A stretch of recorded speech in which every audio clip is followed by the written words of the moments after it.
Ved, Pranam Mantra. Om Sahana Vavatu Sahano Bhunaktu Saha Viryam Karavavahai Tejasvinavadhitamastu Ma Vidvishavahai. Om Shanti Shanti Shanti. Hari Om. The previous class, it was on prayers for success. So in its introduction, we had discussed in detail how important it is to be successful. It was more on self-growth, self-growth related to success. This one will be totally dedicated to success.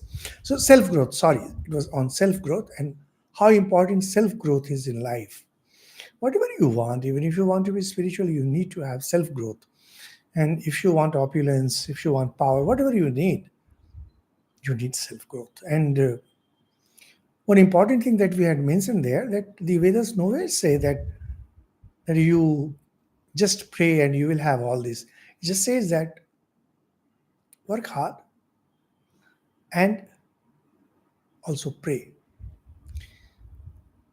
When prayer is combined with intense activity and the vice versa, that means intense activities combined with prayers, the results are usually good. If you rely only on one, well, it's your choice. Nobody is forcing you to that. But we in India, we the Hindus, I mean, those who are of Indian origin too, we know the importance of religion, and we know the importance of religion, the way religion should be seen, not as something that has been foisted upon us, something that has been forced upon us. It's our inner nature. And when we pray, we are praying to our own nature, which appears externally as God. Nothing wrong in that. It's absolutely rational. It's absolutely perfect. Now, the second part, I mean, we couldn't complete the whole thing because there are quite a few prayers that we have selected in the book Veda Vihangam. This section is dedicated entirely to success. And success, nobody wants to fail in life. No one. Even those who do not understand what is success, if you just give them a glimpse of what exactly they want, for example, kids, they too want success because success means self-fulfillment. You have reached where you wanted to reach. No one wants that journey remain incomplete.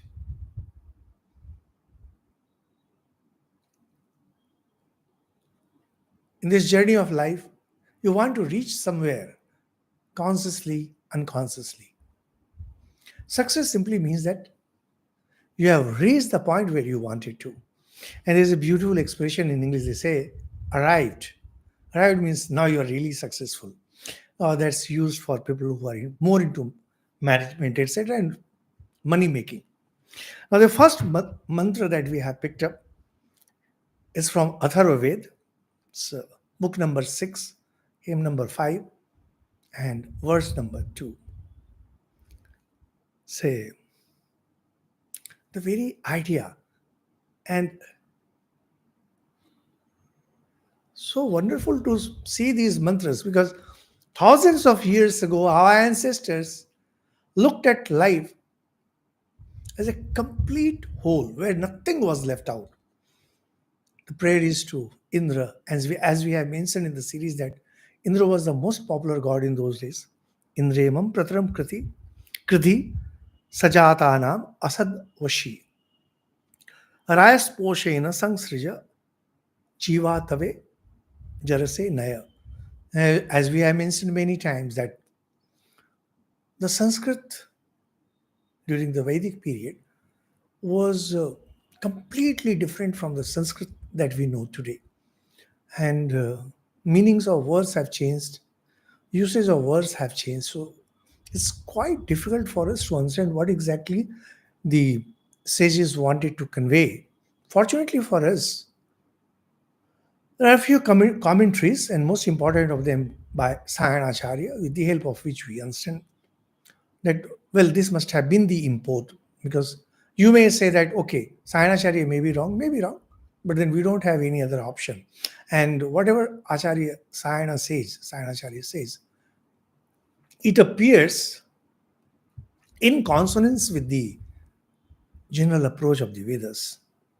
It says in Remam, Prataram Kriti, put this man forward. See, what a beautiful expression for success.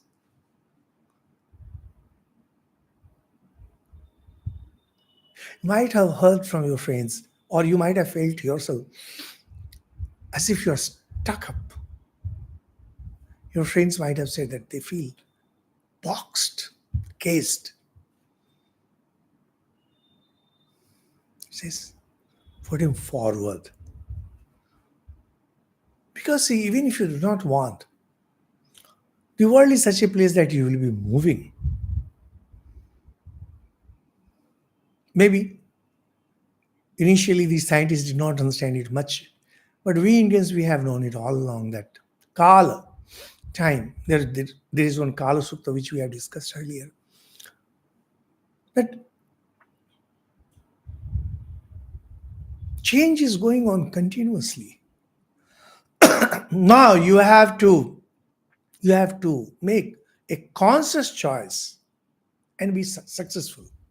You do not want success or failure in which you are pushed into without doing anything. Only when you do something that you aspire for success or you are scared of failure.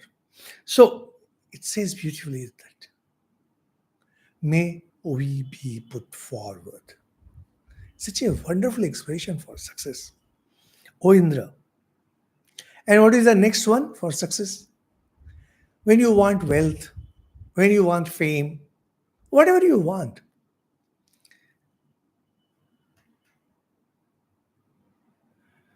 certain attitude is involved. In the Western psychology, there are three very famous teachers, or you can say the attitude. One is Marx, who believed that everything happens in the society for the want of wealth. Marx. Second was Freud, who felt that everything is about sex. And the gentleman was so pervert that even in mother's love and the son's love for mom, he found libido. These Western people, the amount of perversion that they have. And then there was Adler, who believed importance of to be. That means you want to be superior compared to others. And indeed, if you look back at your life, you will see that it's not your own wants that make you suffer. Very often it is, particularly in India nowadays, it is. It does not matter how much you have. We are more concerned, more we get angry when we see that others too are getting that, and worse if others are getting more than us. So it says next one, Sajata Nam Asadvashi. May he be the controller of his fellows. We all want to rule. We want to rule over others. There's a beautiful expression in this alpha male. Alpha male. Even when there is a herd of animals, say for example monkeys, there is an alpha male. Elephants, alpha male. So wherever there is a herd, there is an alpha male, because there is one particular male, in some cases female, as in the case of say queen bee,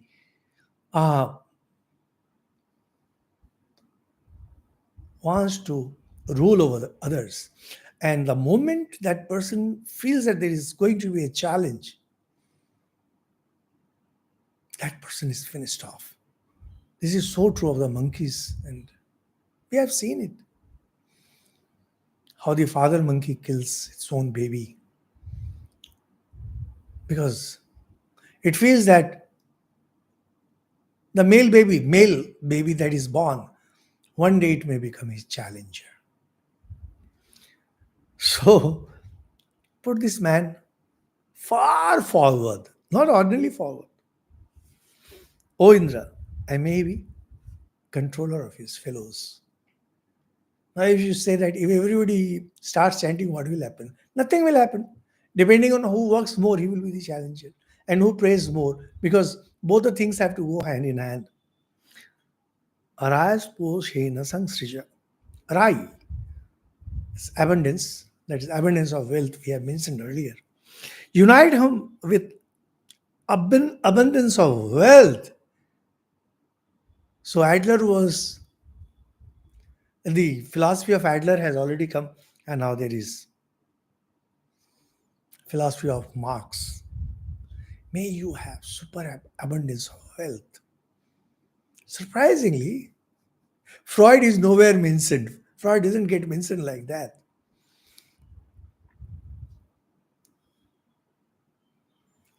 Jivatave jarasenaya. And most importantly, conduct him to old age. May you have a full life. Those of you who have been listening to our talks would remember that the Mahamrityunjaya mantra, that is the mantra to Lord Shiva, it says, Urvarukamiva, may I attain to ripe old age. So let's not think about that when you are an old person, you have this problem, you have these diseases, you have this. No, it's about fulfillment, because if you are not, well, if you do not die old, lots of your ambitions and aspirations continue to be with you. And when you move on to the next form of life, in whatever form, and then get reborn, you're reborn with too many aspirations, too many ambitions. That's why you see that, and nowadays it has become so common that even the young ones, barely 7, 8 years old, they have so much of ambition and they just want to have everything for themselves. They've forgotten the art of sharing, the value of sharing, etc., etc. So, this kind of psychology apart, in any ancient civilization, whatever civilization you take, Indian, Chinese, Greek, whatever you take, people wanted to live up to that ripe old age, and they wanted to see their grandchildren, great grandchildren, and they wanted to die a happy man. This is a very surprising thing because we all want to be immortal. The definition of immortality is different for different people because not everybody can attain what others can. The highest kind of immortality is as taught in the Upanishads, where you become one with your true nature, consciousness, and you know that you are Atman. That's the ultimate of immortality.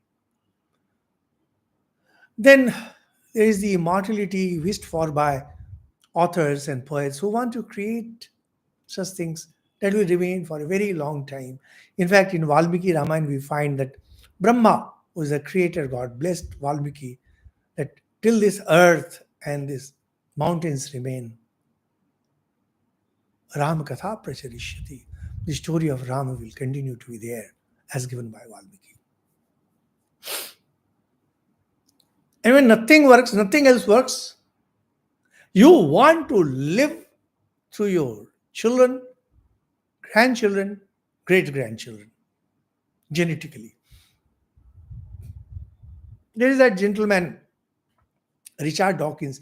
Sometimes I'm amazed at the fertile nature of the brain of these Westerners. They come up with strange theories.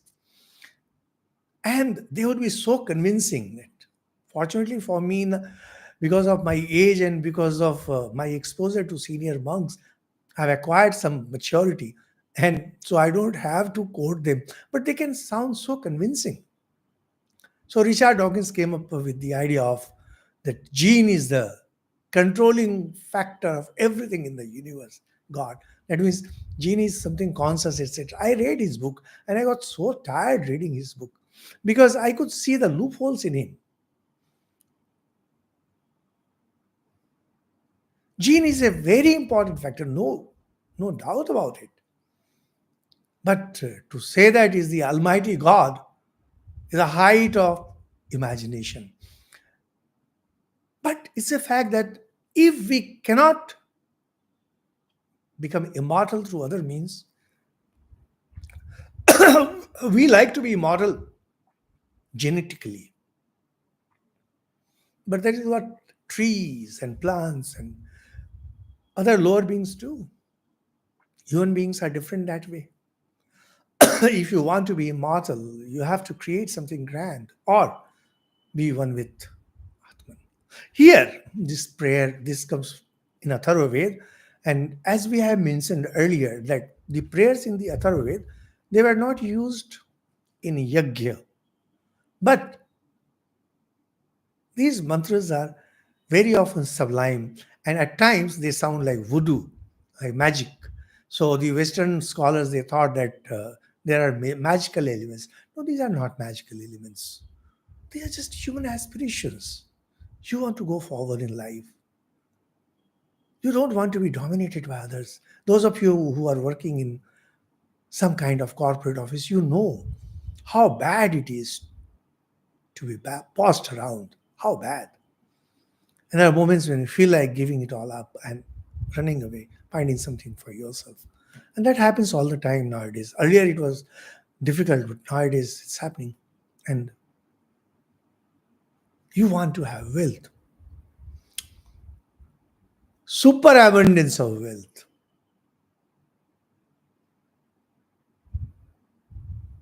And as for living up to the ripe old age, people nowadays say that I want to die with my boots on. That means you want to keep working till your old age. Well, that's a different thing, but we are just mentioning that how we define success. So, four conditions have been mentioned moving forward in life: ruling men, having wealth, and having a long life. But that was prayer. In reality, how to do that? Surprisingly, this also comes from Atharva Ved, but book number 12, hymn number 1, verse number 1, 12, 1, 1. And this is actually a very important mantra.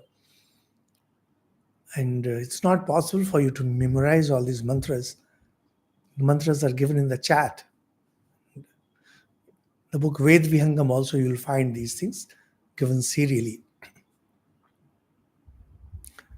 But I'll request you to keep these ideas in the mind and visit them every now and then, because it's going to help you immensely. How do you become master of the world? It was earlier mentioned that we want success. And the criteria for success was also mentioned. Satyam brihat aritam ugram diksha tapo brahma yagya prithvim dharayanti. Sano bhutasya bhavyasya patani urum lokam prithvi na khrunotu. Atharvaved 12:1:1. I'm reading out the English translations, but English words will not convey anything that the Sanskrit one wants to convey. So we will explain each of these words. First one is Brihat Satyam.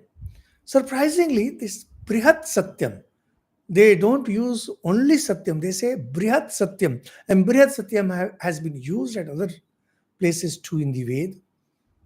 It's great truth. Ultimate truth about God. Ultimate truth about Atman. Ultimate truth of everything.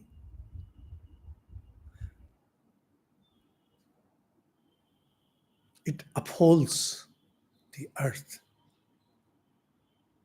The earth does not stay in its orbit simply because of the gravitational pull of the sun.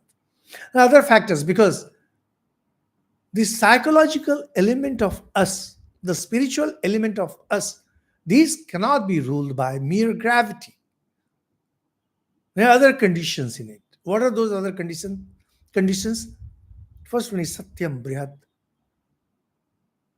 Ritam Ugram. Ritam we have mentioned earlier, but just to tell you in short, Ritam means the cosmic law. Cosmic law, which is one with God. Its a rough translation in today's language would be dharma. Dharma, as say preached by, as used by Lord Buddha, or even used as used in Mahabharata. Dharma is overall nature of things. Of course, it is not Hinduism, Christianity, etc. Overall nature of things. So water has certain properties, and those properties are there because of rhythm. We human beings, we have certain nature. It's because of rhythm. The sun rises in the east because of rhythm. The weather changes because of rhythm. Rhythm is a cosmic law. And laws of physics, laws of chemistry, they all belong to rhythm. It's a cosmic law.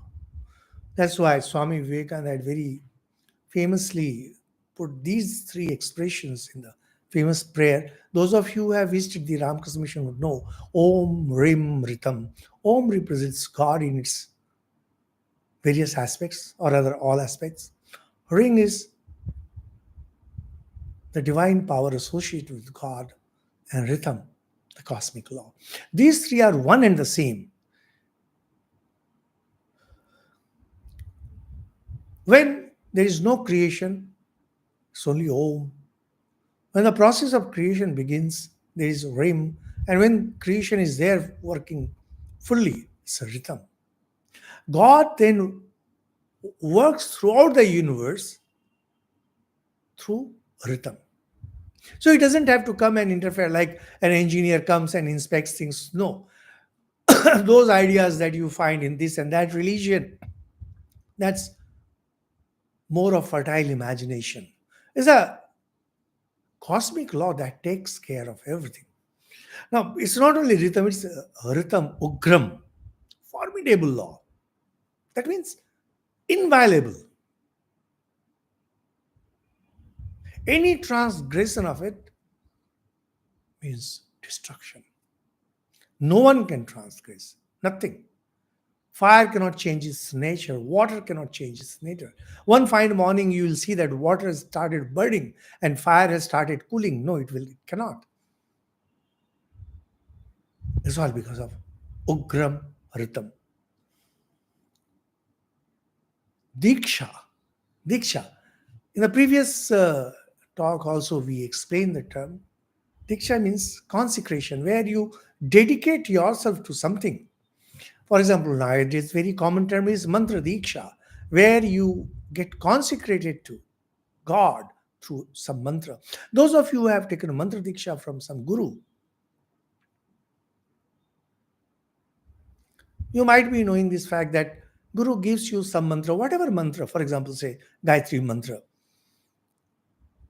What is Gayatri mantra? Gayatri mantra represents God, and it represents your aspirations from God to be one with Him. We have explained Gayatri mantra in earlier talks. You can look for it.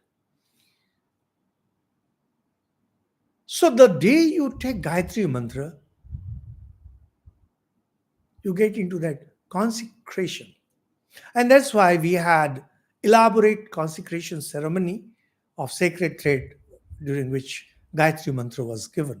Very important thing, very important thing. And not only Gayatri mantra and mantra diksha, it can be for anything, anything. For example, in Ramakrishna Mission educational institutions, at least in Bengal, we have Vidyarthi Vrata Home. So when the new batch of students join, whatever, be it school, be it college, And here at our own university too, we have one Yajna. Yajna is performed where the students take the vow of being an ideal student. Vidyarthi Vrato. So you are now consecrated. You have taken Diksha. Unless you have taken Diksha for something,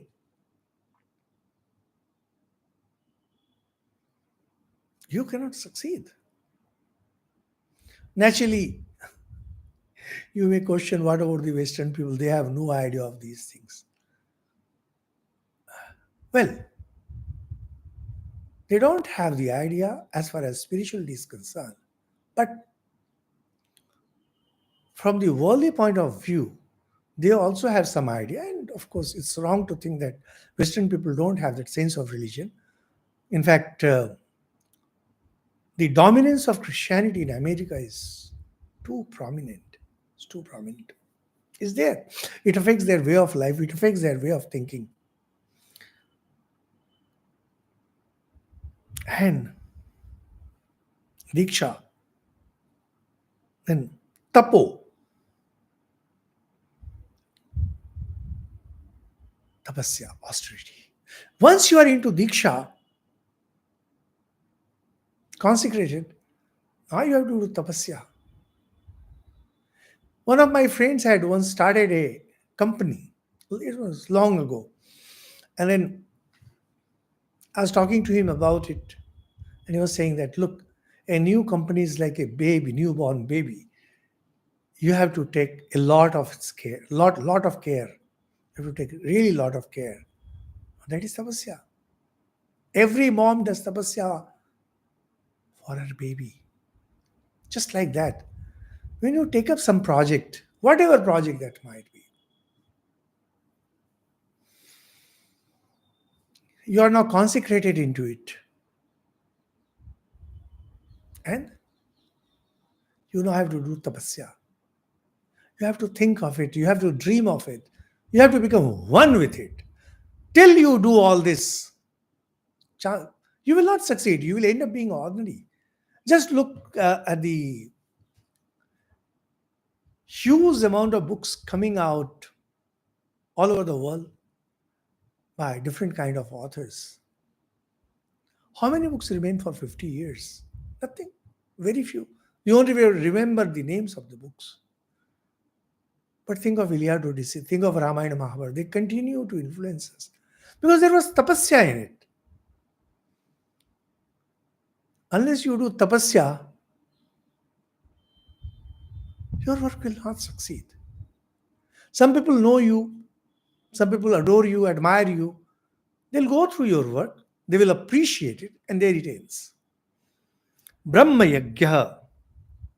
Brahma Yajna is a very interesting term. Here, Brahma means knowledge. It may also mean Vedic learning and self control. That's what the commentators have said. Why? Because knowledge and self control, these lead to the knowledge of Brahman. And that's why the expression is Brahma. That means you must have full knowledge of what you are doing, full knowledge of whatever path you have taken, and full knowledge of what you are consecrated into. And then self control. Self control means that don't deviate from that. Yajna, sacrifices. Everything is yajna. Life itself is yajna. Breathing that we do, this is yajna. Studying that we do is yajna. And these are all tapasya too. So this is very interesting. Whatever we are doing, if you really want to succeed in it, or you want to go higher up in life with the help of these, then you have to follow certain things. Satya, Ritam, Diksha, that is consecration, Tapasya, knowledge, and sacrifice. In a sacrifice, oblations were offered in the fire in the name of this god, that god. Here, you have to imagine that entire work, the entire work that you are doing, as the blazing fire. And twice daily, 5 times daily, 12 times daily, 24 hours, 24 times daily, you will be pouring oblations into it.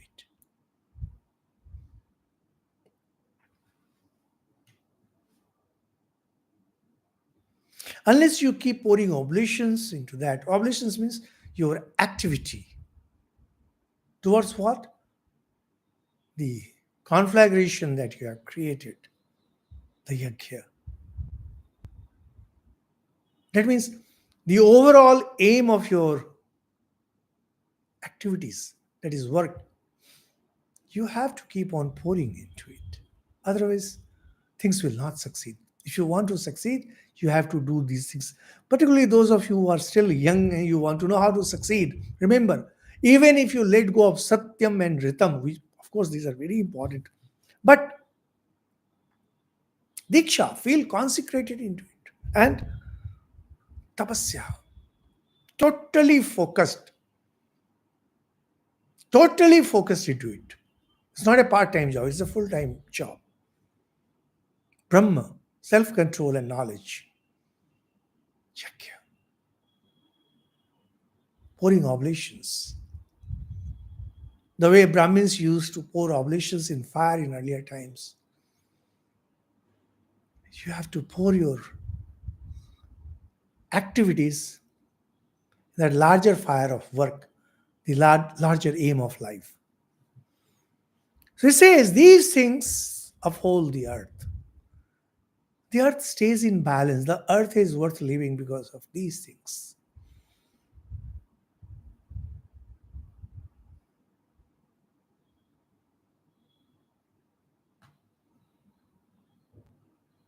Why is earth such a wonderful place, such a beautiful place? Not because of its mountains and not because of its plants, trees, and rivers and oceans, but because you find these qualities here. And these qualities uphold the earth, make it livable. Sano bhutasya bhavasya patani. And we are the inhabitants of this earth. We are the children of this earth. Earth is often addressed to as mother by the scholars, even the Vedas. Mata, Prithvi Mata, Dharti Mata. Says, may that earth, and it doesn't say mother, but the mistress of our past and future. Such an interesting metaphor, comparison. Those who mastered this earth, whether they be conquerors or the great yogis or the great scholars, whose name continue to be with us even after thousands of years. They were the masters of this earth. The expression is masters of the earth. And it says, these masters, for them, the earth was like a mistress of what? Of our past and future.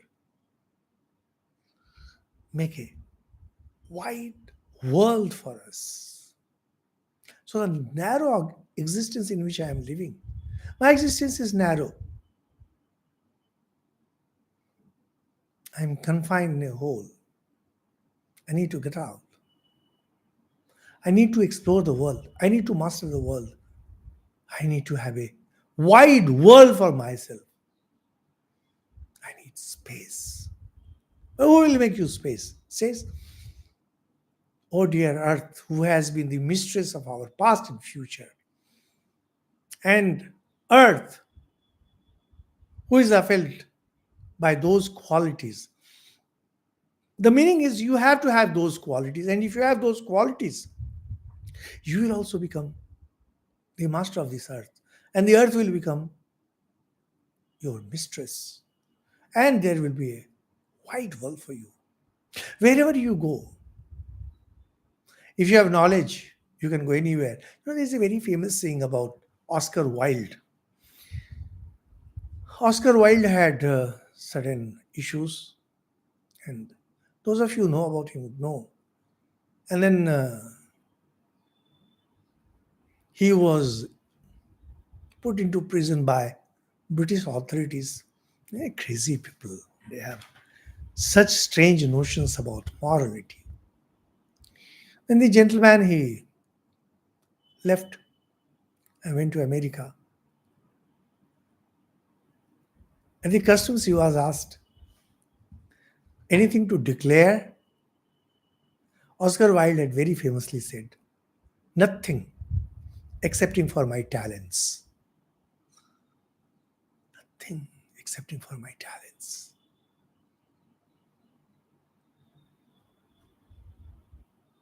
They often say that America is the land of opportunities. For whom? Not for the lazy, but for those who have talents. If you have talent, the world will be, the gates of all the opportunities will open for you. And the earth will make a wide world for you.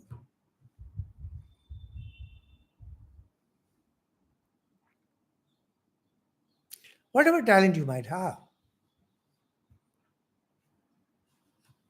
in science, in wealth making, in this, that, whatever it be, nothing can stop you. That's what is being said. Then it is further said, this also comes in Atharva, but 11th book, 5th hymn, 17th to 18. Actually, this particular hymn of the 11th book of Atharva, it is a very interesting hymn where the relationship between teacher and student is being described. And whenever the students joined an ashram where learned Brahmins used to preach, there used to be many rituals. And the students used to be known as brahmacharins. Brahmacharins meant those who had self-control. Just now we mentioned how Tapasya, Yajuḥ, Brahma, that is knowledge, these are important for success. So it was expected that the students who joined the hermitage, they will have self-control and they will have love for knowledge. It's a longest hymn. We have just taken two verses from there. It says, Brahmacharyena tapsa raja rastram virakshati. Acharyo brahmacharyena brahmacharinam ichate.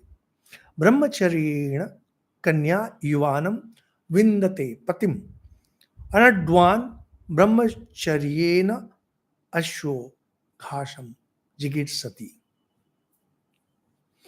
Through brahmacharya and tapasa, self-control. See, although we have mentioned self-control, tapasya, to make the ideas more clear, but as we mentioned that tapasya means to go fully into it. Brahmacharya means self-control. Here, brahmacharya is self-control, and do not confuse with celibacy. Brahmacharya is often translated as celibacy, but brahmacharya actually means self-control. And tapasya is to get into the act. So a king protects his kingdom by the power of brahmacharya and tapasya. And by the power of brahmacharya, self-control, a teacher desires his pupil. A teacher who is not established in self-control, he'll not get good teachers. Like the famous universities that we have today, famous colleges and institutions that we have today, there is a certain amount of discipline, there is a certain amount of self-control, and there is certain amount of learning imparted to these students that attract those students. So unless there is brahmacharya and tapasya, tapasya can mean various things. It's also knowledge. So unless there is knowledge in self-control, you cannot expect an institution to thrive and a king to survive. And surprisingly, it says, it's through brahmacharya that the maiden gets a youthful husband.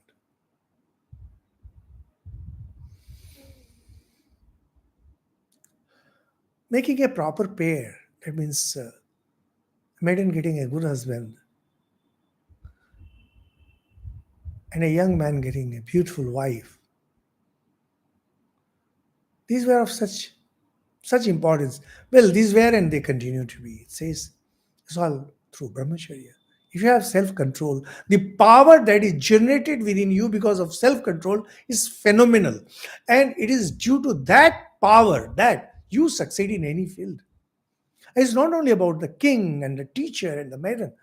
It says even as far as a bull, anadwan means a bull, and a horse. They eat grass and they can digest it. It's only because of brahmacharya. Now, this is very interesting thing. Like, how can a horse or a bull have brahmacharya, which impels it to have grass, self-control? Is the inner power working within them.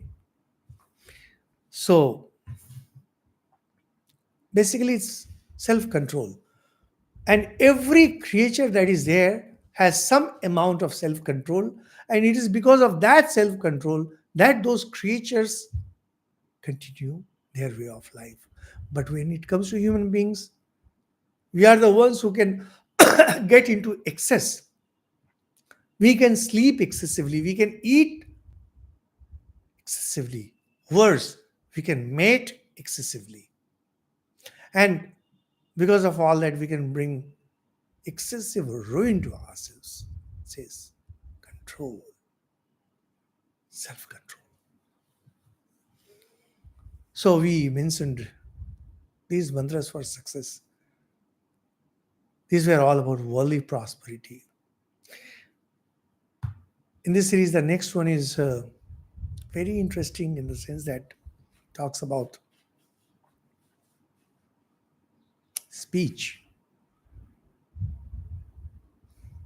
Chatvari vak parimita padani tani vidur brahmana ye manishinaha guha trini nihita nengayanti turiyam vacho manushya vadanti. Says that speech is of four kinds. Speech of four types are there. The sages who are wise know them.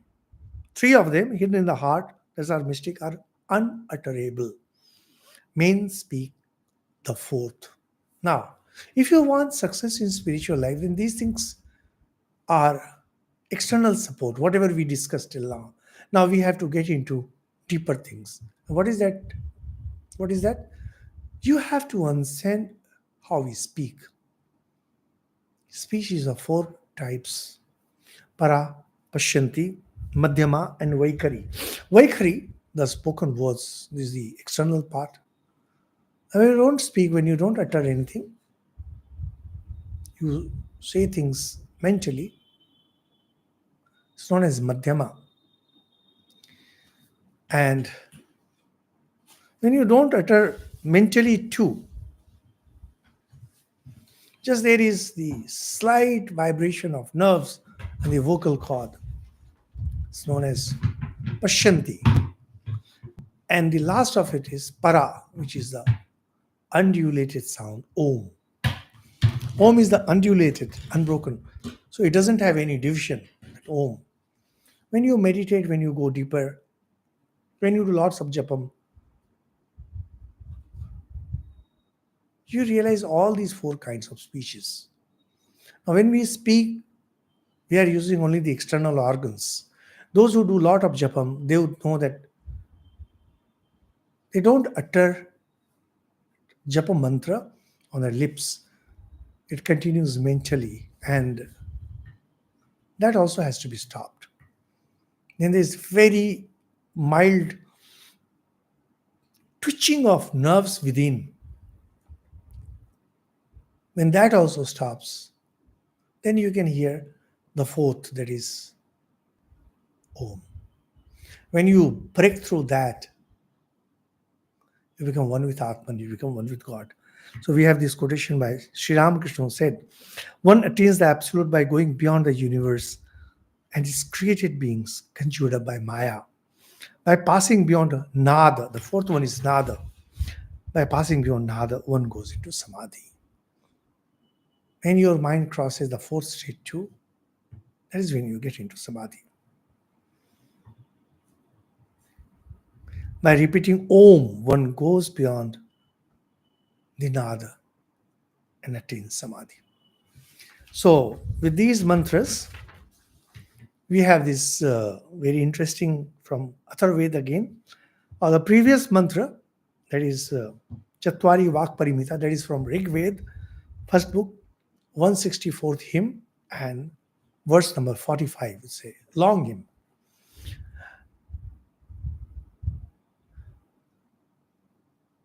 One major roadblock on the path of success is jealousy. If you want to be successful, you have to overcome many roadblocks. Many. Jealousy is bad, very bad. When we were young, we have known what the pangs of jealousies are. I'm sure those of you who are listening to this talk would be knowing how jealousy has burned your heart, how it has fried your whole personality. It's like a deadly viper hiding within your heart and ready to stick you any moment. So you need to get rid of it. If not for prosperity, for your own peace. Irshaya dhrajim pratamasya uta param agnim hridayam shokam tangte nirvapaya masi. It comes from Atharva. Apparently, it would sound like some magical chant. It's just a prayer. The first blast of jealousy, and you feel that somebody is going ahead, somebody is getting what you also wanted to have. There's that first blast of jealousy. It doesn't stop there. In general, it doesn't. And the one after the first, second blast comes. And it's very difficult to say which one is more powerful. I think the first blast is much more powerful, and second one gives permanence to it. Because in the first blast of jealousy, you kind of lose your vigor, you lose your energy, and it forces you to sit down. The fire that burns within your heart, this we quench and drive away. There's a fire of jealousy burning within you. It needs to go away, otherwise it will burn you down. So, the sage here gives the mantra and says, O fire of jealousy, we quench you and drive you away.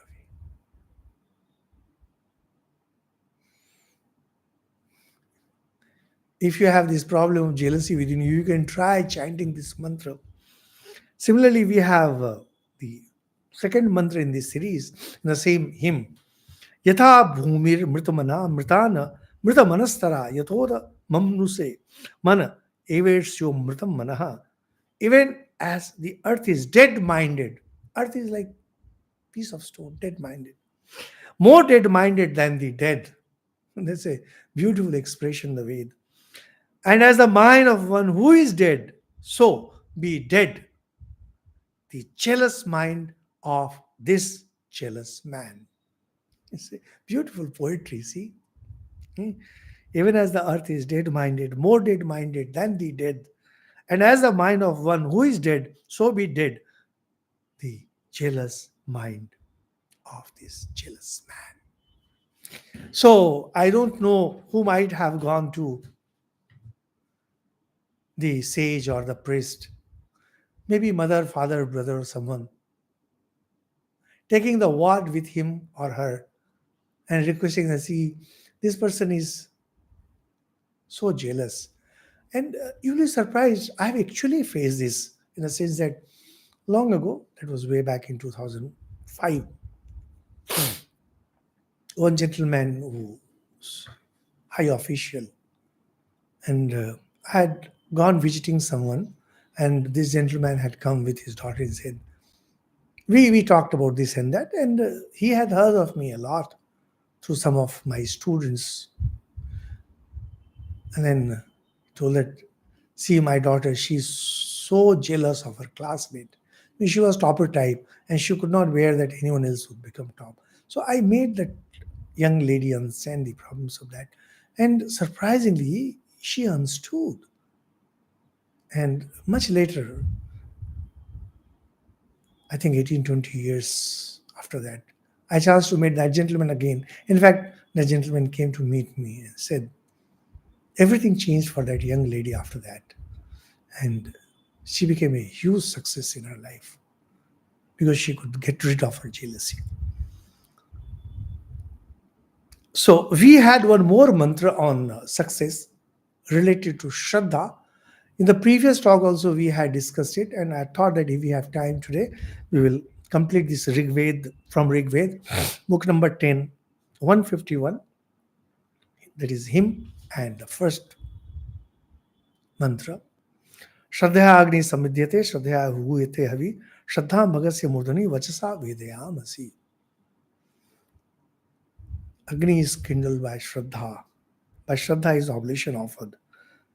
And we glorify Shraddha with prayer, who sits upon the head of wealth. Shraddha, we had mentioned, we had discussed, it's the inner disposition. How it is born?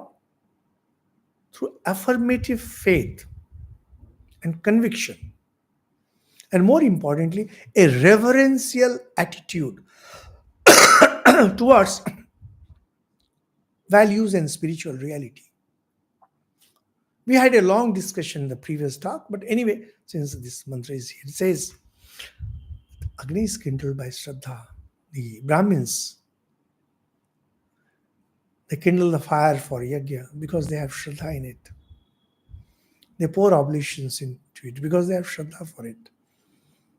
So we glorify Shraddha. Now that's a very special characteristic of Hindu religion, that they tend to make certain acts into qualities and certain qualities into personalities.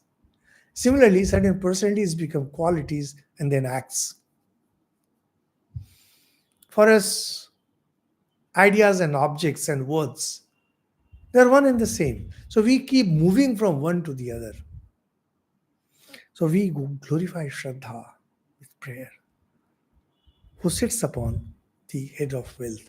Surprisingly, this hymn is given by Shraddha Kamayini. Shraddha Kamayini. She was Rishika, female sage. She talks about the importance of Shraddha. In fact, the deity is Shraddha itself, deity of this hymn. That means whatever acts we do, there has to be Shraddha behind it. Without Shraddha, if we don't have Shraddha, it's better not to do that. The success that comes is entirely due to Shraddha towards the process, to the act, and to everything related to that. So, with this, we end this topic on self growth and success. I'm sure you enjoyed it. And the next talks are beautiful. One is about how intellect is born, how one acquires intellect, prayers for that, and prayer to get rid of fear. Fear, the Almighty One, how to get rid of it. We'll do it in the next talk. Thank you so much. Om Shanti Shanti Shanti. Hari Om Tat Sat. Shri Ram Krishna.